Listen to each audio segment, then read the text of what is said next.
Zee 24 तास एक पाऊल पुढे। तर शिवाजी पार्कचं नामकरण व्हावं या मुद्द्यावरून सध्या राजकारण तापू लागले। आपण बघताय शिवाजी पार्कचं नाव बदलून शिवतीर्थ हे नाव करण्यात यावं यासाठी शिवसेना आग्रही असून याबाबत महापालिकेत नामांतराचा प्रस्ताव मांडण्यात येणार आहे।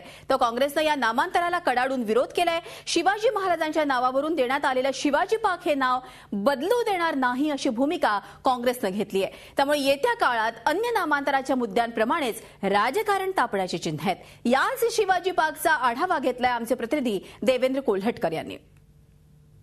सध्या शिवाजी पार्क मैदानाच्या संदर्भात अनेक वाद सुरू आहेत। शिवाजी पार्क मैदानाचं नाव शिवतीर्थ करण्यात यावं अशी शिवसेनेची मागणी आहे। तशा पद्धतीचा प्रस्ताव देखील महानगरपालिकेमध्ये ठेवण्यात येणार आहे। शिवसेना प्रमुख बाळासाहेब ठाकरे यांच्या ज्यावेळी सभा झाल्या शिवाजी पार्क मैदानामध्ये त्यावेळेस बाळासाहेब ठाकरे यांनी शिवाजी पार्कचा उल्लेख शिवतीर्थ केलेला आहे। बाळासाहेबांच्या निधनानंतर शिवसेनेने अशी मागणी केलेली आहे की शिवाजी पार्कचं आणि बाळासाहेबांचं भावनिक नातं पाहता शिवाजी पार्कचं नामकरण शिवतीर्थ करण्यात यावं। मात्र या सगळ्या गोष्टीला काँग्रेसनी जो आहे तो विरोध सुरू केलेला आहे। काँग्रेसचं म्हणणं आहे की शिवाजी पार्कचं नाव जे आहे ते शिवाजी पार्कच राहावं, त्या संदर्भात शिवसेनेने नामकरणाचा घाट जो आहे तो घालू नये।